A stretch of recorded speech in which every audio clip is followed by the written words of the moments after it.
يضربوا عليك تقول جاز عليك بالميك. ستوب راكو تقتلوا في الشباب تاعنا. ستوب، خليهم يديوها ماشي للواد، تحت للواد. خلاص العجب وصاير هنا، واحد ما حب يتحرك. إبراهيم دياز لاعب ريال مدريد والتطورات فيما يخص اختيار منتخب المغرب على حساب إسبانيا. في الفترة الأخيرة كثر الحديث على إبراهيم دياز، قاعد يلعب أكثر مع كارلو أنشيلوتي مع ريال مدريد في ظل وجود الإصابات، والحقيقة يقدم في أداء ممتاز وكان حاسم في عديد المباريات. لاعب اختار منتخب المغرب ليش يبقى مع الريال في فترة الكان، وبش يلعب تصفية المونديال بعد كأس إفريقيا للأمم. خالد شو اقول لك، تو انت تشوف زاد المغرب فيها حكيمي، فيها زيش، فيها برشا ملاعبيه تلعب في دي شامبيونا كبار. يقول لك انا نمشي نلعب مع نلعب تيتولير في المغرب ونبدا كونفيرمي في المغرب، كون نمشي في اسبانيا معناتها نبدا مره تيتولير ومره رومبلاسون. دونك بالنسبه لي انا الشوا نتاعو كوريكت، باش سورتو معناتها او نيفو معناتها بروفيسيونيل، او نيفو معناتها اللاعب هو يلعب في الريال. يقول لك حتى كي باش نمشي ليكيب ناسيونال لازمني نلعب، لازم نشوف ليكيب ناسيونال ما بين اسبانيا والمغرب اللي باش نلعب فيها، اللي ديما نقعد كومبيتيتيف. وتعرف في الريال معناتها ما يقعد مع الملاعب كان لو كومبيتيتيف اللي ديما يلعب وديما يقدم في المستوى. دونك ان تري بون شوا بالنسبه لي انا. باهي واجدي منتخب المغرب هو منتخب عالمي الان، تزيدوا ابراهيم دياز. تصور انت معناها تشكيله وليد الركراكي بابراهيم دياز. هو اللاعب اللي تريز انتيليجون في الشوا نتاعو. علاش؟ بوتيتر خير باش يمشي باش يكون كومبيتيتيف باش يلعب، خاطر بلوز موا بلاصه في المغرب اسهل بالنسبه ليه هو كبلاصه في اسبانيا. علاش؟ خاطر اللاعب بوتيتر اللي ريزون كومون لي شوز، يقول انا في الميلو تيران تاع اسبانيا فما غافي وفما بيدري، هذوما الدو جون اللي مازالوا على الاقل قدام 15 سنه كور في ليكيب ناسيونال. حتى في بلاصه اغوش معناها ادروات معناها كوم جوار كولوار فما لامين يامال اللي هو ان اسبانيول ولا معناها يمثل المنتخب الاسباني. بوتيتر هو عنده فيزيون واحده اخرى، اي مش بوتيتر سيرتينمون هو اختار المنتخب المغربي اللي ينجم يلقى فيه طون جو اكثر، ينجم يلقى روحه ان تيتولير ان ديسكوتابل في المنتخب المغربي. منتخب كبير، منتخب كبير ريستا تحدي كان ريستا كونفيرمي الحقيقه. خاطر كما قال مدرب المنتخب المغربي متشرفه بالمنتخب المغربي. احنا الناس كل ايش تعرف شنو اللي يؤلمنا حمزه من الاخر؟ المقارنات. علاش احنا مش هكا؟ انت في بالك اليوم ما عادش نتقارنوا بالمغرب؟ ما عادش نتقارن اليوم ولينا حتى ترتيب عالمي حمزه. هي لا بار الترتيب العالمي اليوم نحكيو حتى استراتيجي، حتى الوصول نتاع المنتخب المغربي، لانه المنتخب المغربي الوصول له نتيجه تاع خدمه لمده سنوات.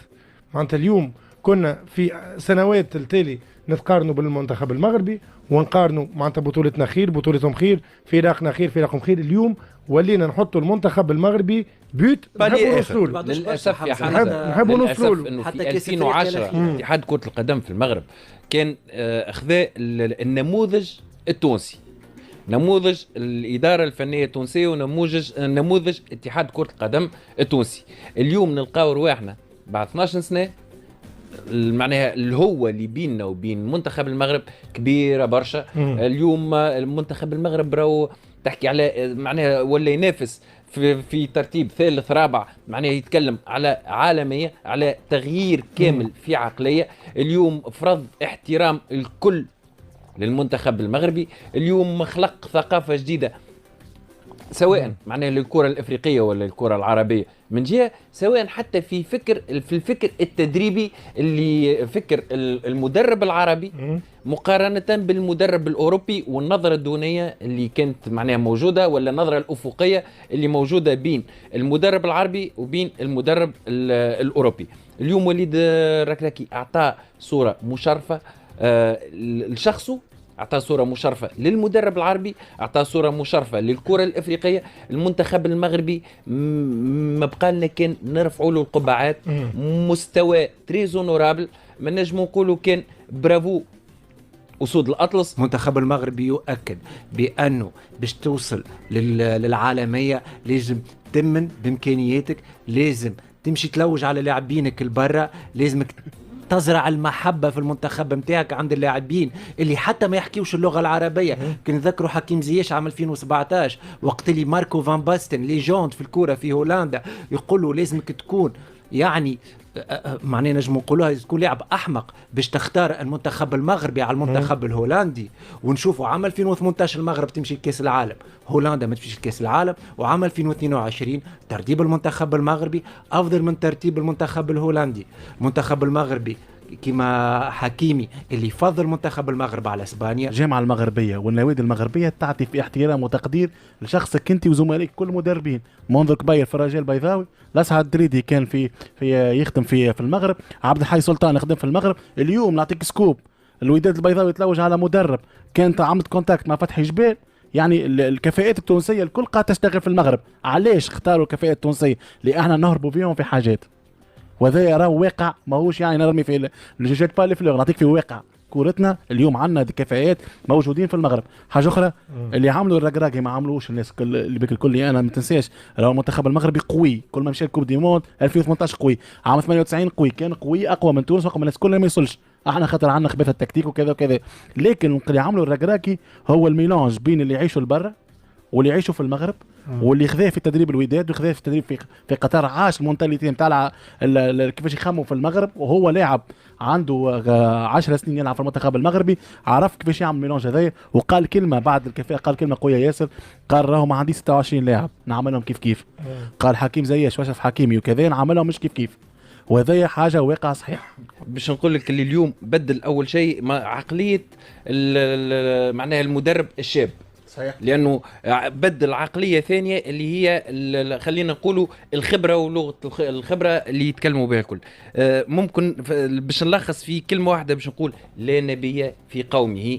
اليوم الكفاءات التونسيه موجوده في الدوري المغربي في وقت معناها خلينا نقولوا نهضه الكره المغربيه، في مقابل انه في تونس يتم التهميش والتعقير. المدة الضحك الخوت الاعلام الجزائري تسطى وخرج له من العقل بسبب اختيار اللاعب المغربي ابراهيم دياز تمثيل المنتخب الوطني المغربي، ولانهم عارفين بان المنتخب الوطني المغربي يعني غادي يكون قوي عاوتاني بسبب قدوم العديد من اللاعبين الجدد العالميين اللي كيلعبوا في انديه عالميه بحال ريال مدريد. بزاف ديال الانديه العالميه اللي كيلعبوا ليها لاعبين مغاربه، عكس الجزائر اللي ما عندهاش لاعبين اللي كيلعبوا في انديه يعني عالميه بحال المغرب. وبالتالي هما متخوفين من هذا الشيء الخوت، لانهم عارفين بان المنتخب المغربي غادي في واحد الطريق، يعني غادي في واحد العالميه كما قلت لكم. وهذا الشيء يعني متخوفين منه الاعلام الجزائري وما تسطتش لهم، خصوصا ان المنتخب الجزائري ما عندهمش اللاعبين يعني من قيمه اللاعبين ديال المنتخب الوطني المغربي. لهذا بغيتكم تنزلوا هذا الفيديو باللايكات باش نفضحوا اصابات الكبرانات امام الاعلام العالمي. وصلوا هذا الفيديو لاكثر من 10 لايك، كتبوا فيه بزاف ديال التعليقات باش نفضحوا اصابات الكبرانات امام الاعلام العالمي، ونوصلوا هذا الفيديو للاعلام العالمي ويعرفوا الحقيقه ديال الاعلام الجزائري. وخليت لكم واحد الفيديو خطير بمعنى الكلمه، الرابط ديالو غادي تلقاوه في اسفل هذا الفيديو هذا في اول تعليق حتى هو، دخلوا ليه زلزلوه باللايكات وبالتعليق باش نفضحوا كما قلت لكم العصابه ديال الكبرانات، عصابه النظام العسكري الجزائريه الفاسد امام الاعلام العالمي.